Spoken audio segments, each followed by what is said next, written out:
자, 대통령실과 정치권을 오가며 현장에서 취재하는 분이죠. 장윤선 정치전문기자. 어서 오세요. 네, 안녕하십니까. 뭐 다른 중요한 얘기들도 있지만 네. 그 양산 얘기를 뭐 따로 아까 신장식 의원이 말씀하신 그 정황과 좀 다른 네. 쪽에서 좀 들으신 게 있다고요. 저는 신장식 의원 인터뷰를 못 들었는데요. 그 작가님께서 소개해 주신 것은 일종의 이제 사진 촬영을 그 원래 안 하기로 양자가 합의했는데 누가 찍었는지도 모르게 찍었다. 네, 뭐 이렇게 얘기를 했는데 제가 오늘 직접 찍은 사람하고 통화를 했습니다. 네, 사진 촬영은 그게 일종의 대통령 만나러 오는 사람들에 대한 일종 정도의 이제 프로토콜 같은 개념인데 이제 두 가지 해석이 가능한 것 같아요. 이제 사진 정치인이니까 사진 찍으면 찍는 순간 이게 보도용으로 나갈 수 있다. 그 생각 못했냐라는 비판이 있을 수 있고요. 또 다른 측면에서는 뭐 누가 오든지 일단 대통령 만나면 사진 정도는 다 찍어주는 건데 이거를 정치적으로 활용한 사람이 문제 아니냐.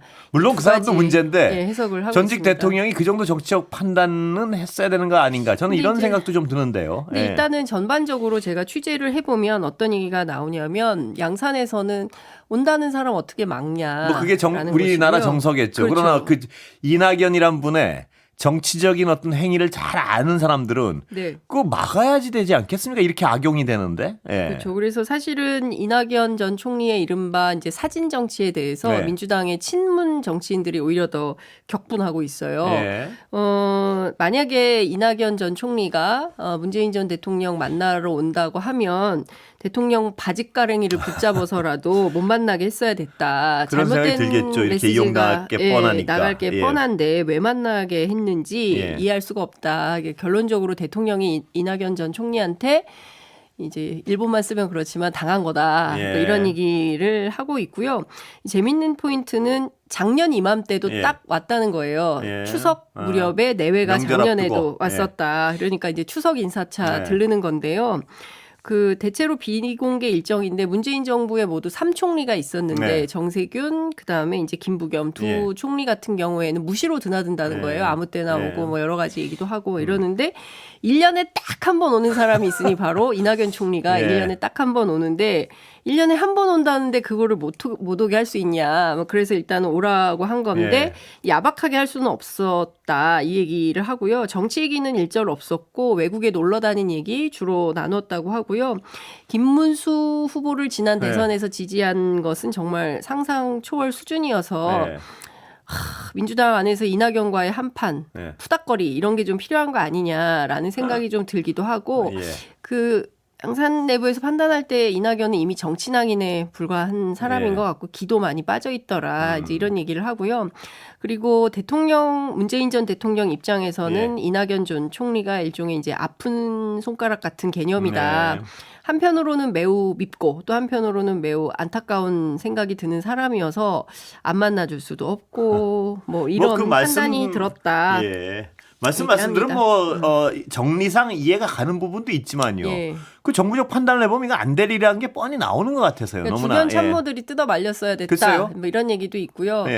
그 온다는 사람 어떻게 막냐 이런 얘기도 있고 일종의 이제 인지상정 뭐 이런 개념으로 만났다. 근데 이게 이렇게까지 큰 이슈가 될 일인가? 때리면 얻어 맞아야 되겠지만 이게 그렇게 큰 이슈인가요? 오히려 반문하기도 했습니다. 이게 어떤 죽고 사는 문제는 아니지만요. 이게 어떻게 화제가 될지는 빤히 예상이 되는데 그런 정무적 판단이 굉장히 아쉬운 부분이 있습니다. 그렇습니다. 그리고 이제 친문 정치인들 같은 경우는 선의로 해석할 수가 없다. 이낙연식의 사진 정치에 대해서. 그렇죠. 그게 왜냐하면 자기가 모시던 사람이 이 일로 인해서 욕을 먹을 게 거의 100% 뻔하지 않습니까? 그걸 알면서 그 사진을 유포하는 행위 자체가 정말 어떤 도의적으로 아닌 것 같아요. 이거는. 그렇죠. 이제 그런 얘기를 실제로 친문 정치인들이 하고 있고요. 이번 사진 정치를 시작으로 해서 단 소수 0몇 %라도 본인을 지지하는 세력이 있다면 그걸 묶어서 다시 정치할 요량으로 문재인 전 대통령을 활용한 거 아니냐. 정치를 안 할 사람이라면 굳이 이 사진을 왜 내보냈겠냐. 결국에는 문재인 전 대통령을 걸고 본인 정치 활용을 하기 위해서 쓴 거다. 이것은 이낙연의 새로운 정치의 시작, 신호탄이 올랐다라는 거를 봐야 될 것 같고 아무리 생각해도 선의로 해석이 안 된다. 친문도 화가 많이 났다. 그리고 더 이상 이낙연은 비루한 정치를 하지 말라라고 얘기했습니다. 어떻게 된 건지 뭐 대략 양쪽 얘기 들으니까 짐작은 갑니다. 대체로 그런 얘기였습니다. 자, 이제 중요한 얘기 좀 해볼까요? 조희대 대법원장 사퇴 촉구. 오늘 가장 큰 이슈인데요. 그렇습니다. 어떻게 흘러가고 있습니까? 이 어떤 분위기인가요? 좀 길게 설명이 좀 필요한데요. 일단 갑자기 왜 대법원장 사퇴 촉구를 하는 거지? 이라고 판단하실 수 있으실 것 같아요. 평범한 유권자들은. 그러나 정치권 전반을 두루 취재해보면 지난주 금요일에 열렸던 전국 법원장 회의가 상당히 커다란 촉매제가 되었다라는 것을 여러 군데에서 확인을 좀 할 수가 있었습니다. 특히 더불어민주당은 법원이 사법개혁과 관련해서 사실상 사보타주를 하고 있다. 이렇게 인식을 하고 있어요. 지난번에 의원 워크숍을 통해서도 그리고 다종다기한 방법으로 법원의 자정 기능을 좀 기대했었는데 그리고 심지어 지난 목요일 100일 기념 그 기자회견에서 대통령까지도 이것은 내란 재판부를 두는 것은 이게 왜 위헌입니까? 라고 반문할 정도까지 얘기를 했는데 그걸 깡그리 무시하고 그 다음 날인 금요일에 예정대로 법원장 회의를 열어가지고 정부 여당이 추진하는 사법개혁에 브레이크를 건다면 조희대 대법원장에 대한 책임을 묻지 않을 수 없는 거 아니냐. 이제 이런 각오로 흘러가는 것 같고요. 더불어민주당 핵심 관계자는 이런 표현을 했습니다. 정이 그렇게 나오신다면 앞으로 대응 수위를 점점 높여갈 수밖에 없다. 그래서 제가 그러면 조희대 대법원장에 대한 탄핵을 곧장 추진하겠다는 뜻이냐라고 물어보니까 뭐 거기까지는 아직은 언급하지 않겠으나 앞으로 수위는 더 높아질 것이다. 그러니까 상당한 긴장감이 그 감도는 상황인데요. 오늘 서영교 의원을 비롯해서 여러 정치인들이 이렇다면 조희대 대법원장에 대한 탄핵 추진할 수밖에 없는 거 아니냐라는 그 문제의식을 던졌는데 그럼 발언도 나오기 시작했군요. 그래서 아마도 이 상황이 계속하면 계속 에스컬레이트 될 수밖에 없지 않을까라는 직감이 좀 들었습니다. 근데 대통령실까지 오늘은 그 강윤정 대변인 어떤 발표가 약간의 뉘앙스 차이가 있으면서 이것도 굉장히 논란이 됐습니다. 오늘 강의정 대변인 때문에 그런 건지 모르겠지만 오늘 대통령실 출입 기자들 사이에 최대의 유행어가 됐던 것은 원칙적으로 공감이라는 표현이었는데요. 그 기자들이 굉장히 어떤 좋아하는 단어들이죠. 원칙적으로 공감한다. 왜냐하면 해석의 여지가 많기 때문에요. 그렇습니다.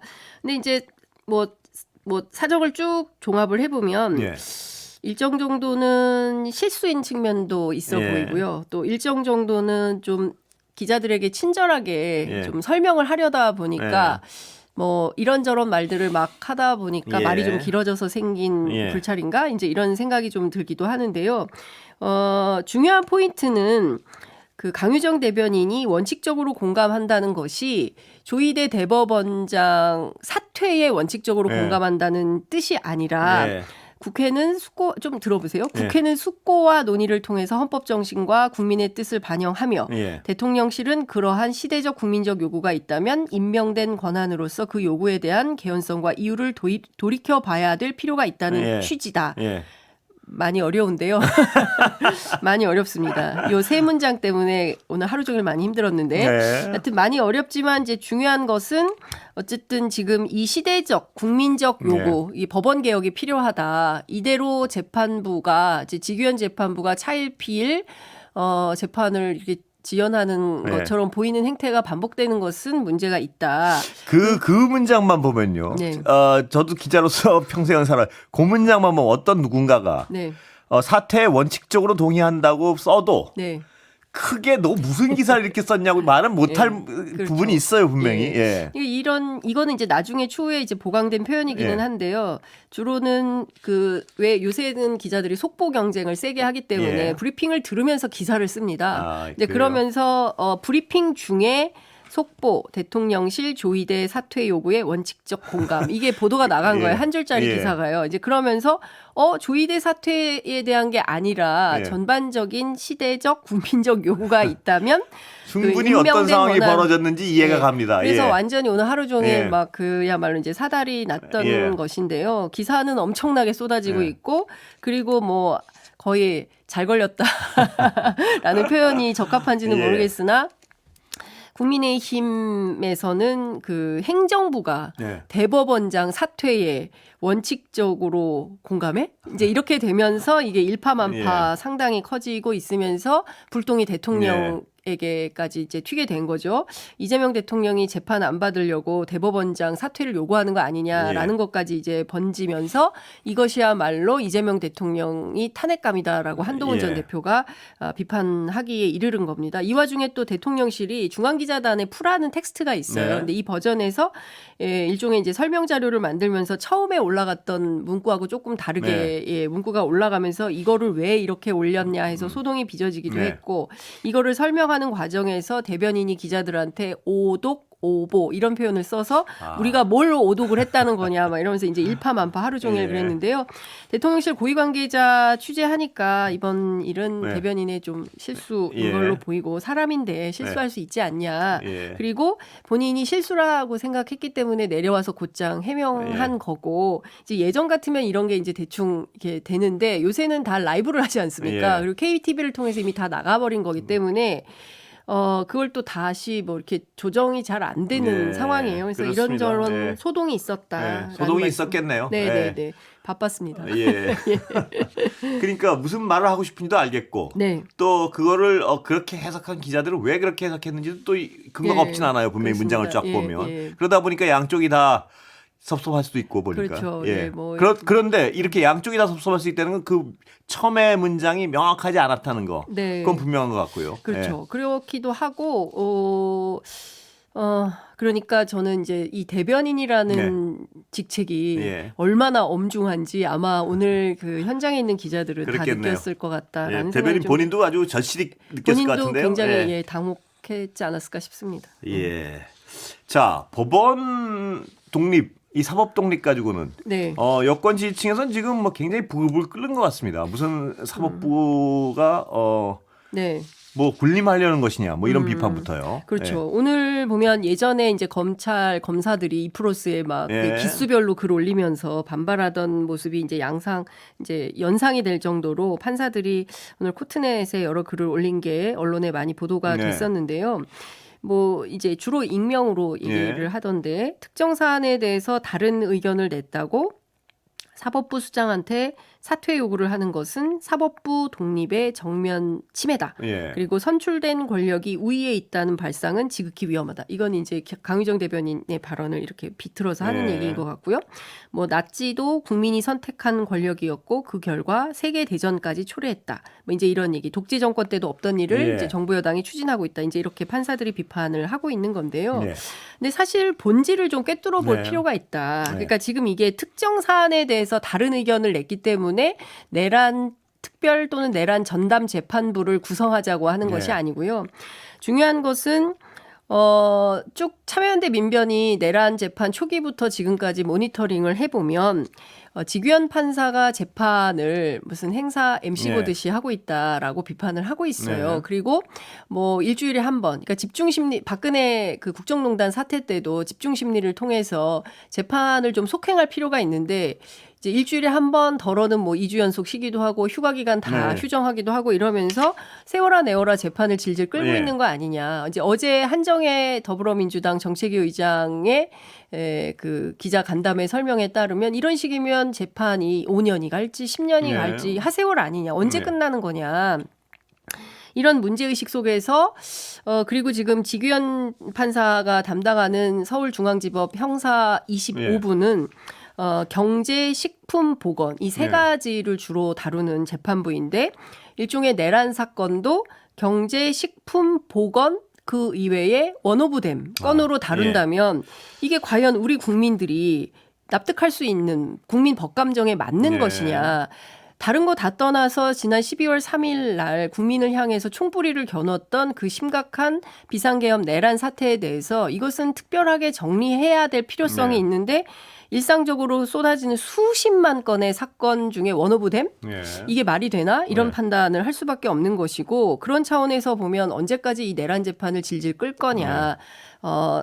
특별하게 해야 된다라는 네. 판단을 하는 겁니다. 그래서 이제 전담재판부가 필요하다. 네. 그리고 이것을 별도의 특별한 법원을 설치해서 하자는 것이 아니라 중앙지법에 뭐 예를 들어서 1부부터 30부까지 있다면 네. 31부를 내란 전담 재판부로 네. 해서 요 재판부는 내란만 딱 해서 정리를 하는 재판부다. 네. 이렇게 해야지 지규현 판사가 지금 뭐 경제 사건도 하고 식품 관련된 사건도 하고 보건 관련된 사건도 하면서 내란 재판도 하는 거거든요. 네.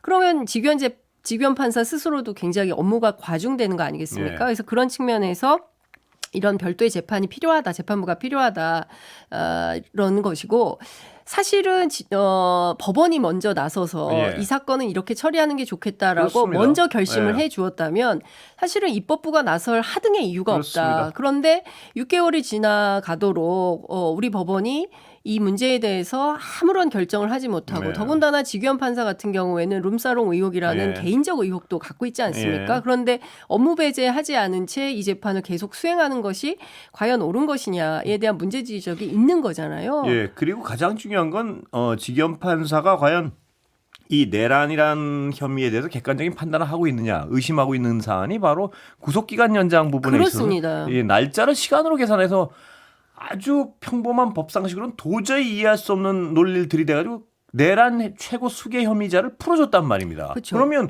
국민들이 보기에는 예. 저 사람은 어떻게 신뢰할 수 있을까? 이런 의심이 있다면 사법부로서는 그렇죠. 사법부 독립을 위해서라도 예. 그 의심을 해소할 필요가 있을 텐데 아무 행위를 안 한단 말입니다. 그렇습니다. 뭐 이러다가 어영부영 있다가 예.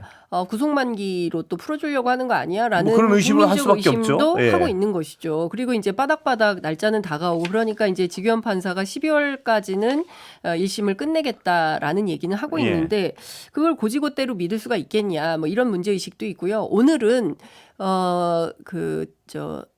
전현희 예. 더불어민주당 수석 최고위원이 그 3대 특검 전담 재판부가 필요한 거 아니냐. 지금 김건희 특검도 그렇고 최혜병 특검도 그렇고 또 내란 재판도 그렇고 세 개를 묶어서 할지 아니면 세 개를 각 재판부로 할지 아니면 둘로 나눌지 이런 등등에 대해서도 여당 내에서니까? 그러니까 오늘 제안을 했기 때문에 아마도 이제 수일 내에 구체적인 논의가 필요하지 않을까라는 얘기가 나오고 있고요. 국회 법사위 여당 의원들 사이에서는 그 부분에 대한 상당한 공감대가 형성이 되어 있는 것 같긴 합니다. 그러면 구체적으로 추진될 가능성이 높다 이렇게 볼 수 있는 건가요? 제가 보기에는 상당히 높아 보입니다. 그러니까 지금 있는 이 시스템으로 왜냐하면 법원이 적극적으로 우리가 이게 내란이 너무 심각한 사건이고 이거를 법원이 나서서 적극적으로 빠르게 내란 종식의 역할을 하겠다라는 태도와 자세로 임한다면 뭐 입법부가 이럴 이유가 없죠. 근데 사법부가 뭐 세월아 내월아 하고 있으니까 입법부라도 나서서 이거를 정리정돈하지 않으면 내란 종식이라는 대한민국 전체의 핵심적인 정치적 과제 의제가 실종될 수도 있겠다. 이러다가 어영부영 그냥 끝나버리고 대체로 다 막 무죄 판결이 나버리고 이럴 수도 있는 거 아니겠습니까? 이미 보면 윤석열 내란 수계 거의 오늘 9번째 재판 불출석했죠. 특검 수사도 뭐 완전히 거부하고 있죠. 그리고 그 경찰들 같은 경우는 둘 다 조지호 김봉식 두 사람 모두 지금 보석으로 풀려나가지고 재판정에 출석도 안 한다는 거예요. 변호인만 나오고 있고. 그러니까 이 자체가 굉장히 형해화되고 있다. 이대로 내란 재판을 끝내서는 안 되는데 다들 사초를 쓰는 심정으로 다시는 대한민국에서 내란이라는 것은 꿈도 꾸지 못하는 상황을 만들어야 된다라는 게 국민적 총의 아니겠습니까? 근데 거기에 우리 사법부는 제대로 복무를 하고 있는 거냐. 그 부분에 대한 문제의식이 상당히 큰 것 같습니다. 자, 시간 거의 다 됐는데 여당 지도부는 화해가 된 겁니까 보시기에 취재하기에? 오늘 세게 취재했는데요. 그냥 술 한잔 먹고 끝낸 걸로. 뭐 그냥 근데 그 일을 하다 보면 뭐 여러 가지 갈등이 있을 수 있고 서로 서운함도 있고 그래서 어제 모여서 근데 뭐 이러저러한 얘기를 상당히 많이 나눈 것 같고요. 관련해서 다들 얘기를 안 하려고 해서 취재가 잘 되는 편은 아닌데요. 뭐 또 들어도 상세히 전하기도 조금 그런 면도 있고 그래서 풀린 겁니까? 그래서? 대체로 다 풀린 것 같아요. 뭐 그거가 앙금은 궁금하지. 없다. 그게 제일 궁금하지. 뭐 복잡한 건 듣고 뭐 들을 얘기도 없을 것 같은데. 앙금은 없다. 한마디로. 여기까지 듣겠습니다. 고맙습니다. 술을 많이 마신 건 아니랍니다. 장윤선 기자였습니다. 감사합니다.